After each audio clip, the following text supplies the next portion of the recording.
cornered the whole Carlo market. And you know what the best part was? I wouldn't even try it again. I put Kevin Buchanan's rag in my rearview mirror with the help of his new little honey. I stuck it to Kevin and I stuck it to the banner on the same day. It's almost too much fun for one person to have. Especially me.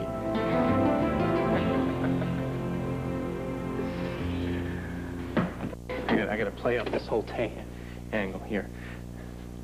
Hester hit chick. No, Hester hit heroin, hires help. God, I'm so good. Happiest guy in Landview. Todd, where have you been? I've been trying to find you all morning. Why? What's the matter? Blair? Where are you? I'm at the hospital. Intensive care. Well, what happened? Just come quick. It's Star.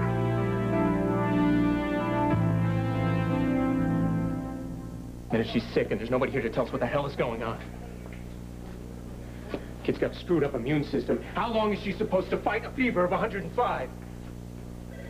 What? Tell you why they're not coming out here. It's because she's sick as hell and they don't know how to deal with breaking us to batteries. Go in there and find out what else is going on. No, Todd, now wait. But stay here. You're only going to get in the doctor's way, and it's not going to help Star any. Why don't you just, please, let the doctors do what they have to do, all right? Just come over here and sit down.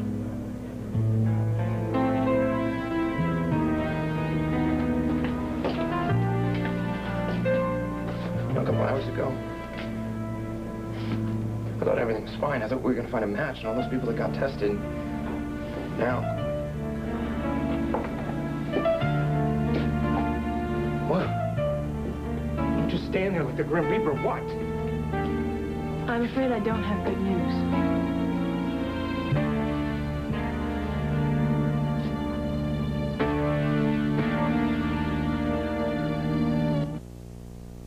We do have things more in hand.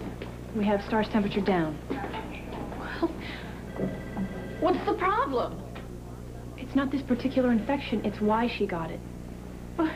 We've done everything to keep everything clean. We've kept her away from practically had her in quarantine. How come she got sick and nobody saw this coming? Her ability to ward off infection is almost non-existent because her white blood cell count continues to drop. And her platelets. That's why she bruises so easily. Are you saying that she's going to be sick more often, or are you saying that she needs a bone marrow transplant?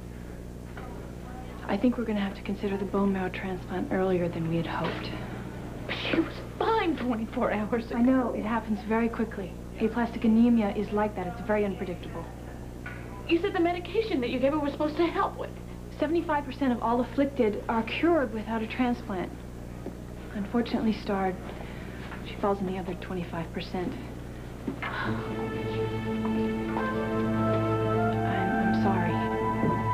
Look, the National Computer Search didn't come up with a compatible donor, and the labs are backed up, testing the samples that we got from the donor drive. We don't have a match. Now, how soon are we going to need a match? I can't project that. Star may stabilize. If she doesn't, then we will have to act fast. How can we act fast if we don't have a donor? That's why we're trying everything we can to make sure that doesn't happen. That's why Dr. Anderson needs to see you, Blair. Well, just her. And Patrick. What does Patrick have to do with any of this? The baby that Blair is carrying. Yeah? Patrick is the father. So?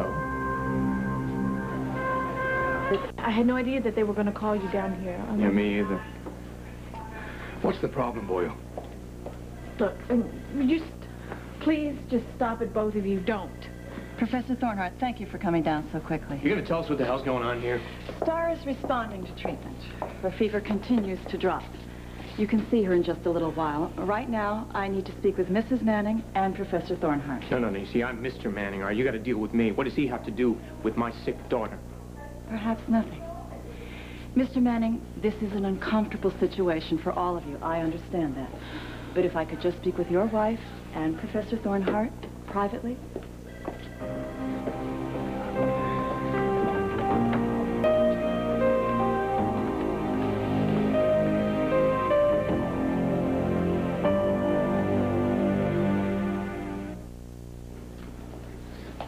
Who the hell does Patrick think he is? He's in there talking about my daughter's future. Her life and death future, and this has got nothing to do with him. The whole place has gone nuts. Look, we have to consider every avenue of care for Star, every possibility. You're not going anywhere, Marty. It's the ER. I have You're not going anywhere until you tell me what the hell is going on here.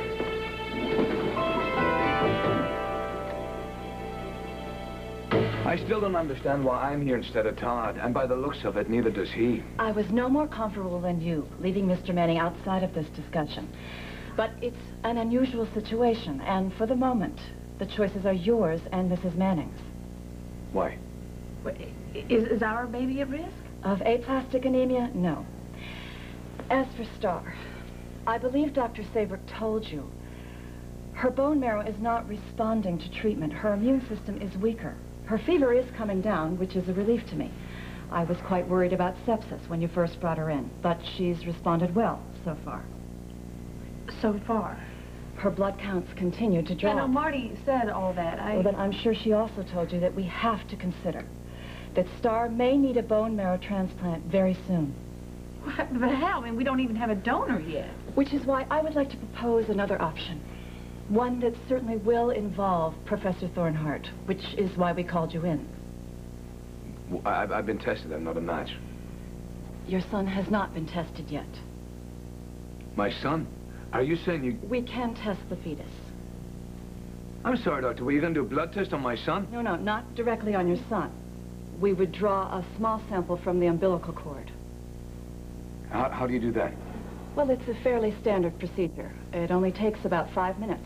We go in with a very long needle and withdraw a small amount of blood. It's kind of like of amniocentesis. Very much so, except that we would be drawing blood from the umbilical cord rather than fluid from the amniotic sac. All right, 5 minutes, so it's a simple office procedure then. Well, no, we would do it in the OR with all the necessary equipment standing by. Standing by for what?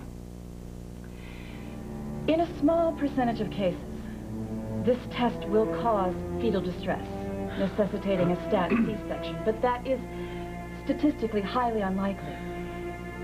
Siblings are usually your best chance for a match in donor situations.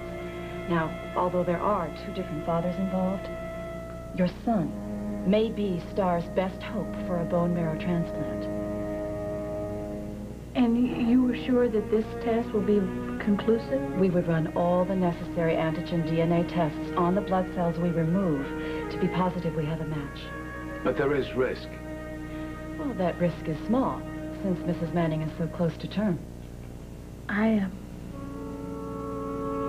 unwilling to test him. 1 second, wait. The risk of the test put aside, why does it matter? Even if it turns out that he's a match, he's not going to be born for another 6 weeks, and Star needs a transplant, what, in the next week? If the child turns out to be a match, you may both need to consider premature delivery of your baby in order to save Star's life. Absolutely not.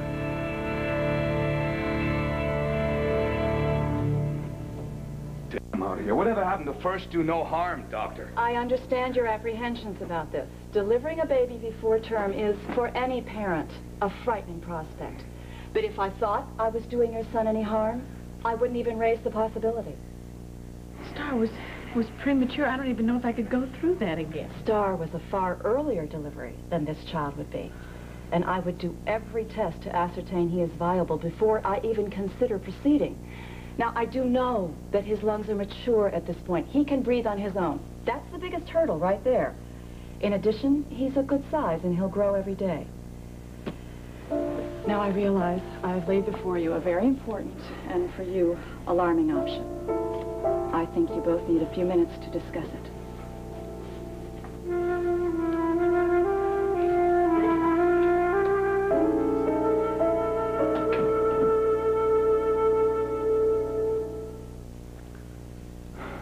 I trust Dr. Anderson completely. And as much as I hate the idea of premature delivery, Patrick, I'll do anything as long as it'll help Star. And if Dr. Anderson thinks... I will do everything in my power to help Star, but I will not endanger